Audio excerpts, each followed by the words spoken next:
نبی پاک صلی اللہ علیہ وسلم کی حدیث ہے مسلم میں تبرانی میں، حضور نے فرمایا آؤ میں تمہیں پچھلے زمانے کے ایک ایماندار نوخیز ولی اللہ کی بات سناؤں۔ پچھلے زمانے حضور نے فرمایا پچھلے زمانے میں ایک بادشاہ جادو کے زور پہ حکومت کرتا تھا۔ جب وہ ایک جادوگر اس نے رکھا ہوا تھا تو جادوگر اس کو جادو بتاتا، وہ جادو کے زور پر حکومت کرتا۔ جادوگر بوڑھا ہو گیا تو کہنے لگا بادشاہ کوئی نوجوان میرے پاس بھیج دے، اب میں بوڑھا ہو گیا ہوں، میرا پتہ کوئی نہیں کب مر جاؤں۔ ایک نوجوان کی ڈیوٹی لگائی، بڑا زیرک سمجھدار اپنے رعایا میں سے چن کے جو ذہین فطرت مزاج بچہ تھا وہ اس نے لگایا۔ اللہ کے محبوب علیہ الصلوۃ والسلام فرماتے ہیں بچہ جادو سیکھنے لگا، وقت گزرنے لگا۔ بچہ جب جادو سیکھنے جاتا تو رستے میں ایک راہب بھی تھا جو انجیل جانتا تھا، وہ اللہ اللہ سکھاتا، لوگوں کو حضرت عیسیٰ علیہ السلام کی تعلیمات سے آگاہ کرتا۔ اس نے دیکھا کہ یہاں بھی لوگ اکٹھے ہیں تو وہ بچہ اس راہب کے پاس بھی اٹھنے بیٹھنے لگا۔ اب جب اس کے ساتھ اس کی گفتگو بڑھنے لگی تو اس کو باتوں میں لذت آنے لگی۔ اس نے راہب نے پوچھا کہ تو کون ہے اور کس طرح سے آیا ہے، کیا تیرا معاملہ ہے؟ اس نے کہا جی میں جادو سیکھنے جاتا ہوں، آپ کی باتیں مجھے بڑی اچھی لگتی ہیں۔ اس نے کہا دین سیکھ، جادو سیکھنے والے کافر ہو جاتے ہیں، قرآن و حدیث سیکھنے والوں کو اللہ کامل ایمان عطا فرماتا ہے۔ فرمایا یہ سیکھ۔ بچہ بیٹھنے لگا، اس کے پاس آنے لگا، باتیں دل میں گھر کرنے لگی۔ ایک وقت آیا کہ مسلمان ہو گیا، اور مسلمان کیسے ہوا؟ بچہ کہتا ہے میں تجربہ کر کے ہوا، اب میں تھوڑا سا وقت جادوگر کے پاس بھی جاتا اور باقی سارا وقت وہاں بیٹھتا۔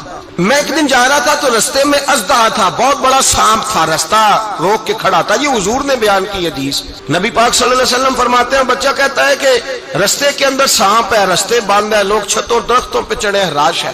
کہتے چھوٹا سا روڑا میں نے اٹھایا تو میں نے کہا اللہ اگر جادوگر سچا ہے تو اسے مار دے۔ چھوٹا سا روڑا میں نے پھینکا، اژدہا کوئی نہ مرا۔ پھر چھوٹا روڑا اٹھایا، میں نے کہا اللہ اگر وہ عالم سچا ہے تو اسے مار دے۔ اب جب میں نے روڑا مارا تو اژدہا مر گیا۔ میرے اندر سے گواہی آئی نہیں دین کی باتیں سچی ہیں، نہیں قرآن کی باتیں اسلام سمجھانے کے لیے عرض کر رہا ہوں، اگرچہ اس دور میں انجیل تھی، اللہ رسول کی باتیں اچھی ہیں۔ کہتے میں مسلمان ہو گیا، اب میں نے راہب کے پاس ہی رہنا شروع کر دیا، جادوگر کے پاس چھوڑ دیا اس بچے نے آنا۔ بادشاہ پوچھتا کہاں زیادہ وقت گزارتے ہو تو وہ بات گول کر دیتا، وقت تیزی سے بڑھنے لگا۔ اللہ نے اس نوجوان میں طاقت پیدا کر دی، اب وہ اس کے اندر نا اللہ نے توانائی روحانیت پیدا کر دی۔ ابھی جوان ہے، 14-15 سال عمر ہے۔ اللہ نے اب جو بیمار بھی آتا وہ دعا کرتا تو اللہ صحت عطا کر دے، جو بھی آتا۔ بادشاہ کا ایک درباری تھا، بادشاہ کو پنکھا جلتا تھا، وہ اندھا ہو گیا، کوئی ایسی تکلیف آئی کہ نابینا ہو گیا، بڑے علاج کرائے شفا نہیں ہوئی۔ کسی نے اس بچے کا پتہ بتایا کانوں میں، اس کے پاس گیا تو بچہ کہنے لگا شفا تو ہو جائے گی پر کلمہ پڑھنا پڑے گا، مسلمان ہونا پڑے گا،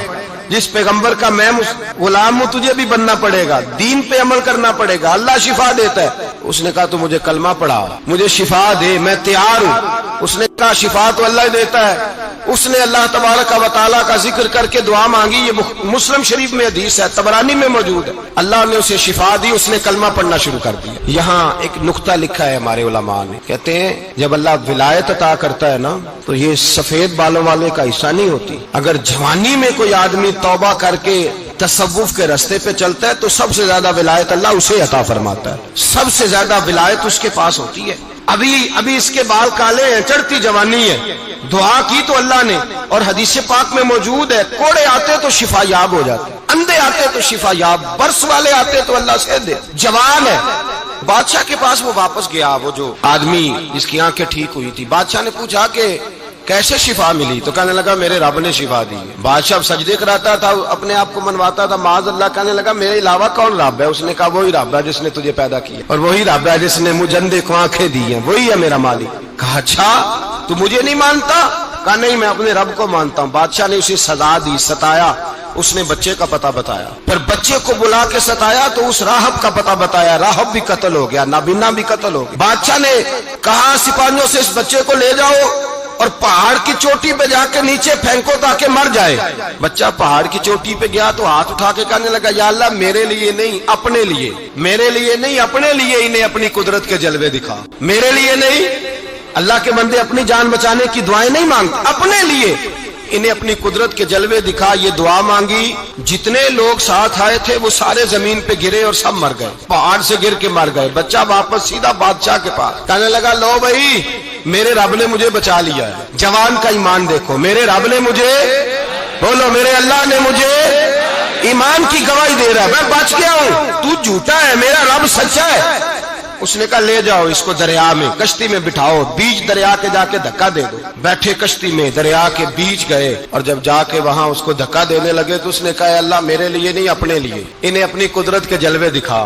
بس ایک طوفان سا آیا، جتنے سپاہی ساتھ آئے تھے ڈوب کے مر گئے۔ وہ بچہ اٹھا اور سیدھا پھر بادشاہ کے پاس، اسی کے پاس کہنے لگا لو بھائی میرے رب نے مجھے بچا لیا ہے، تیرے پاس آیا ہوں۔ وہ کہنے لگا تو کیا مصیبت میرے گلے پڑ گئی ہے، کیسے جان چھوٹے گی؟ تو بچہ کہنے لگا اگر تو مجھے باندھے درخت کے ساتھ اور سارے ملک کو بلائے، لوگوں اکٹھا کرے، پھر تو مجھے تیر مارنا، میں تجھے بتاؤں گا کیسے مارنا ہے، میں مر جاؤں گا۔ اللہ کا بندہ نوجوان ایمان دیکھو، مرنے کے طریقے بتا رہا ہے، میں تجھے بتاؤں گا میں کیسے مروں گا۔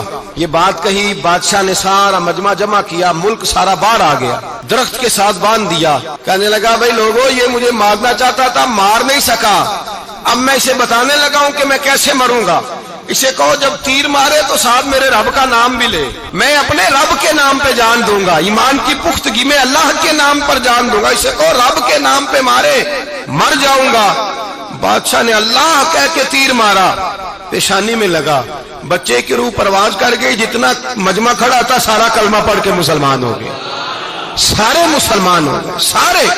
میرے رسول پاک سید عالم صلی اللہ علیہ وسلم نے نوجوانوں کو بتایا جب تمہارے اندر ایمان کی قوت آئے گی تو اللہ تمہاری مدد کرے۔ فرمایا وہ نوخیز ولی تھا، ابھی جوان رانا تھا، ابھی اس کی پیشانی پر جوانی کے آثار تھے، لیکن اس نے اللہ کو راضی کیا، رب کریم کو راضی۔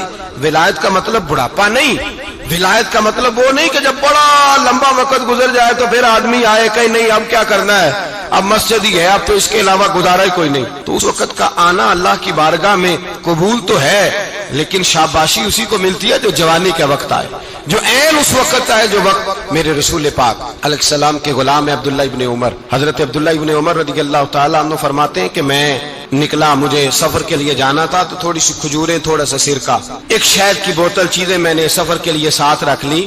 میں جب مدینے سے باہر صحرا میں نکلا نا تو رمضان نہیں تھا، غیر رمضان، میں نے ایک نوجوان کو دیکھا بکریاں چرا رہا، بکریاں چرا رہا۔ اے جوان، آپ فرماتے ہیں اس کا چہرہ بڑا نورانیت والا، گرد پڑی ہوئی پر بڑا حسین۔ فرماتے ہیں میں نے اس کو کہا کہ آ جاؤ کھانا کھا لو، روزے بھی نہیں تھے۔ کہنے لگا نہیں میں نے روزہ رکھا ہوا۔ فرماتے ہیں میں نے کہا پتہ کروں کہ نیرا نیک ہی ہے کہ پرہیزگار بھی ہے؟